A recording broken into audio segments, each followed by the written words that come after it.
Welcome back خواتین و حضرات، ایک بار پھر آپ سب کو خوشامدید کہتے ہیں صبح کی سوچ میں. اور ابھی ایک بہت ہی اہم ٹاپک ہے جو ہم ڈسکس کرنے والے ہیں. ہم اس کی آئے روز کوئی نہ کوئی سوشل میڈیا کے اوپر ویڈیو دیکھ رہے ہوتے ہیں جس کے اوپر ہم لوگ غم اور غصے کا اظہار بھی کرتے ہیں.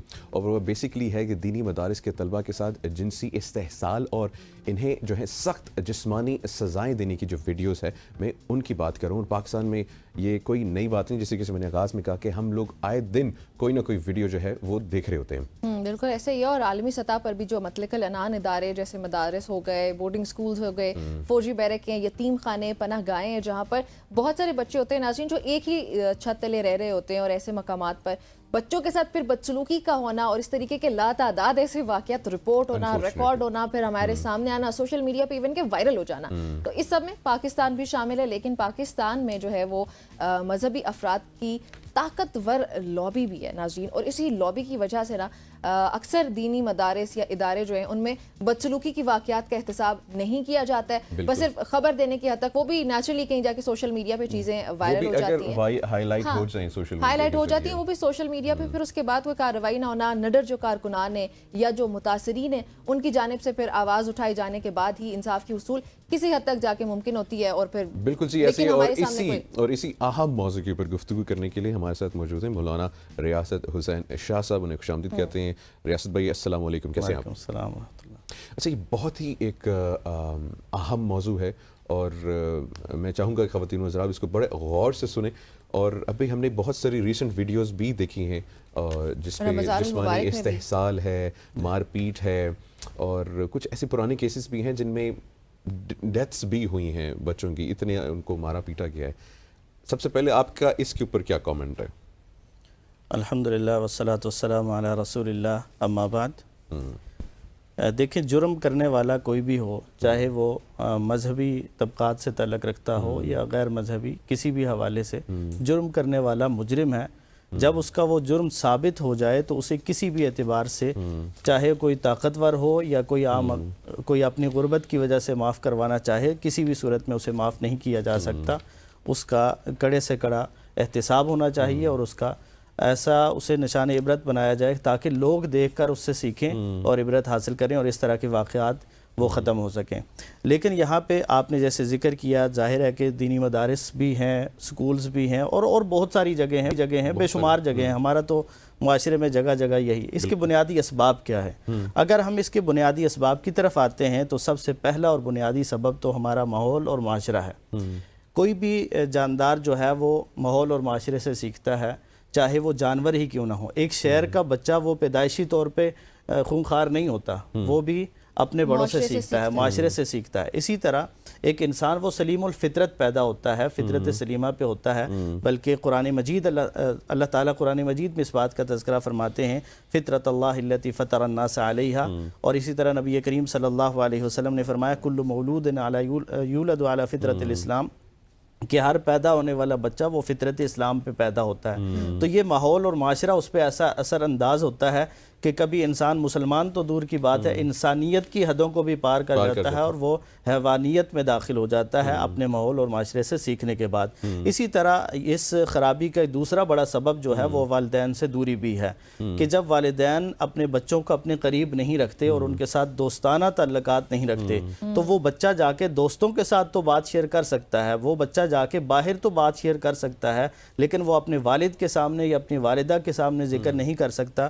کیونکہ اگر اس نے وہ ذکر کیا تو اسے خطرہ ہوتا ہے کہ مجھے مزید ڈانٹ پڑے گی، مجھے مزید جھڑکا جائے گا. اور والدین کے ساتھ ہم نے اتنی دوری کی راہیں اختیار کر لی ہیں. اور خاص طور پر ہمارے جو گاؤں دیہاتوں کا ماحول ہے وہاں تو یہ صورتحال ہے کہ بچے جو ہیں وہ خود بھی بوڑھے ہو جاتے ہیں لیکن وہ اپنے بوڑھے والدین کے سامنے بات نہیں کر سکتے، اپنا معافی ضمیر نہیں بیان کر سکتے کہ ہمارے مسائل کیا ہیں یا ہمیں ضرورت کس چیز کی ہے. یہ بھی ایک بڑا اہم مسئلہ ہے، یہ بھی ایک بڑا اہم مسئلہ ہے. لیکن کچھ والدین تو وہ جو اس اطمینان اور اس جو ہے نا قلب سکون سے جو ہے اپنے بچوں کو سکولز، کیڈٹ کالج یا جو ہے مدارس میں بھیجتے ہیں، پھر ان کے ساتھ جو یہ سلوک ہوتا ہے، یہ وہاں پہ آپ کو نہیں لگتا جو ٹیچرز ہیں، میں سب کی بات کروں تاکہ کوئی ایک کسی کو پوائنٹ آؤٹ نہیں کر رہے ہیں ہم لوگ یہاں پہ، جس سے کہ پورے معاشرے میں یہ ساری چیزیں ہوتی ہیں، اس کی بیسک ریزن آپ کو کیا لگتی ہے؟ کہ وہ ایک جہالت ہے یا وہ ایک الٹریسی ہے کہ وہ انہوں نے دین نہیں پڑھا کہ کس طریقے سے آگے ٹریٹ کرنا ہے؟ اور اور اسی میں ایڈ کرتی چلوں کہ جو دینی مدارس ہے نا، اگر صرف اس کی بات کریں کہ بدسلوکی کے واقعات کا سامنے آنا، جنسی زیادتی ہوگی، کچھ بھی ہو گیا،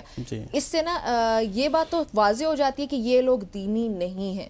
تو جو لوگ ان کو دینی کہہ کے یہ طرح سے نا غلط طرف لیے جاتے ہیں، پھر بندہ دین سے ہی زیادہ مزید دور ہو جاتا ہے. اس کی ایک وجہ تو یہ ہو جاتی ہے کہ سفید کپڑے پہ جب داغ لگتا ہے نا تو وہ زیادہ نظر آتا ہے. اسکول میں لوگ اس لیے اصل میں بھیجتے ہیں تاکہ بچے دین سیکھیں، جو اللہ کی بندگی کا طریقہ سیکھیں. تو وہاں پہ اگر اس طرح کے واقعات ہوں گے تو ظاہر ہے وہ باقیوں کی نسبت زیادہ ہائی لائٹ ہوتے ہیں. لیکن یہاں یہ چیز ذمہ داران کو بھی اس کا ایکشن لینا چاہیے کہ یہ نہیں ہے کہ کسی پہ بھی کوئی اٹھ کے اپنی ذاتی کسی وجہ سے الزام لگا دے اور آپ اسے بدنام کر دیں. پچھلے دنوں رمضان میں جو آپ نے بھی اشارہ کیا واقعے کی طرف، تو میں نے بھی ایک ایسی ویڈیو دیکھی ہے کہ ایک طرف ایک شخص ہے، اس پہ ابھی صرف تہمت لگی ہے، اور تہمت جب تک ثابت نہیں ہوئی تو اسے مجرم قرار نہیں دیا جا سکتا، اس پہ سزا یا اس کو بدنام نہیں کیا جا سکتا، اسے ظاہر ہے کہ پوشیدہ رکھا جائے گا. لیکن جب ثابت ہو جائے تو پھر اسے نشان عبرت بنایا جائے. تو یہ جو تہمت لگانے والے ہیں، بعض جگہوں پہ ایسا بھی ہوتا ہے، ہمیشہ ایسا نہیں ہے کہ کسی نے بھی کسی کے بارے میں کہہ دیا تو وہ سچ ہی کہا ہے، پروپیگنڈا ہوتا ہے، بہت بڑی حد تک یہ پروپیگنڈا. مطلب کسی کا کوئی ذاتی معاملہ ہوتا ہے تو اس کو بدنام کرنے کے لیے بھی ایسے واقعات ہوتے ہیں. تو اس کے لیے قانون سازی اور قانون کو نافذ، قانون تو ہمارے پاس ہیں لیکن ان کی حالت کوئی نہیں ہے، ان کو نافذ کرنے والوں کی اپنی حالت بھی کوئی نہیں ہے.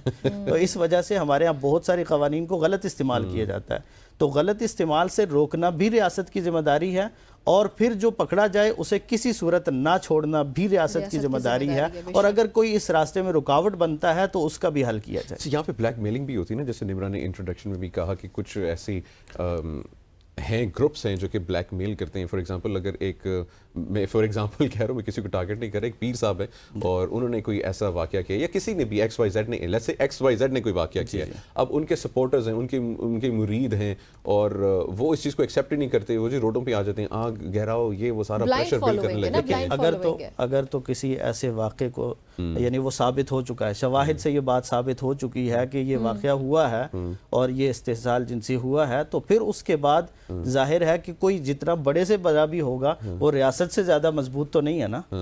تو ریاست سے زیادہ مضبوط مطلب ریاست بھی کبھی کبھار جو ہے یار ان کو نہیں چھڑو یار.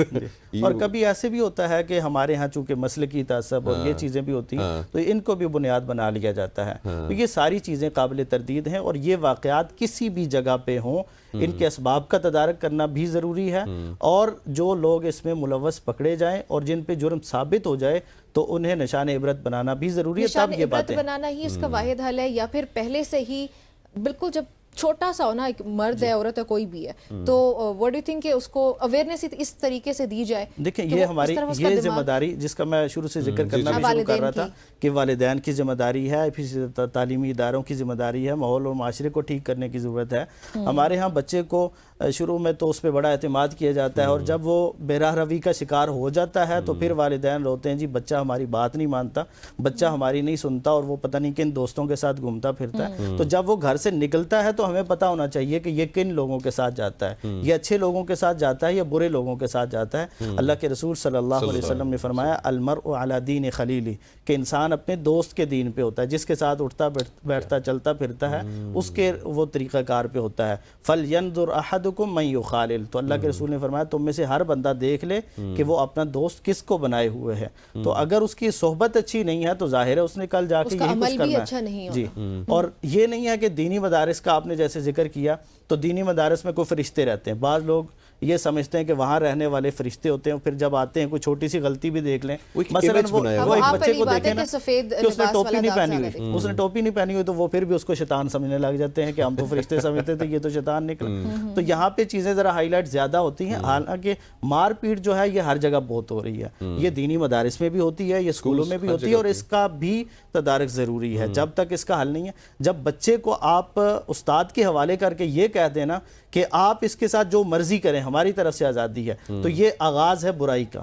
یہاں سے بات شروع ہو پوچھنا چاہوں گی ناظرین کے لیے کہ ایک یہ بھی ہے نا کہ فار ایگزامپل 7 سال کی عمر میں نماز فرض ہو جاتی ہے. اگر 7 سال کی عمر سے بچہ نہیں پڑھتا ہے، 10 سال تک اس کو بتائیں سکھائیں. اگر 10 سال میں بھی نہیں پڑھتا تو آپ اس کو تھوڑا بہت جھنجھوڑ سکتے ہیں، مار پیٹ. اچھا، وہ مار پیٹ کا ہمارے ہاں کانسیپٹ اتنا غلط ہو گیا شاید کہ اس مار پیٹ کو تشدد بنا دیا گیا ہے. تو وہ کتنا، وہ بتائیے گا کہ وہ مار پیٹ جو ہے نا وہ کس قسم کی مار پیٹ کا جو ہے ہمارے دین بھی کہتا ہے. مار پیٹ کی جو اجازت ہے وہ اصلاح کے لیے ہے، وہ تعدیب کے لیے، ادب سکھانے کے لیے ہے.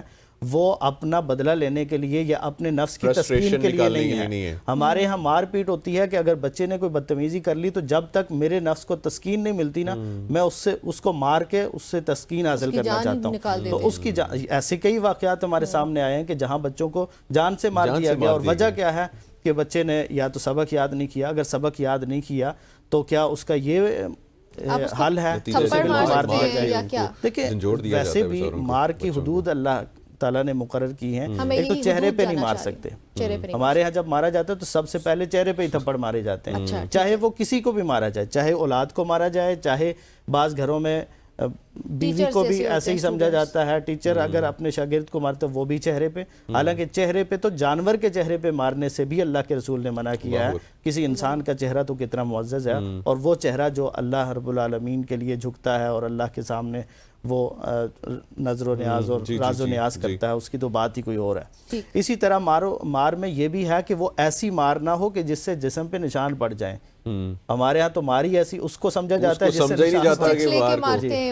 نشان نہ پڑے لے کے, اور کبھی اور پھر غیر اخلاقی سزائیں آپ دیکھیں ہمارے ہاں جو آپ کو بھی پتہ ہی ہوگا, کان پکڑائے جاتے ہیں. یہ کوئی انسانیت عزت نفس کو جو ہے عزت نفس کو بالکل مجروح کیا جاتا ہے. اور اس طرح کا بچہ کل پھر جب بگڑتا ہے نا تو وہ کسی کام وہ بڑے بڑے جرائم کا ارتکاب کرتا ہے. تو اگر سزا ہے بھی تو سزا اصل میں اس کو مارنے کے لیے, اسے درد پہنچانے کے لیے یا اپنے نفس کی تسکین کے لیے نہیں ہے.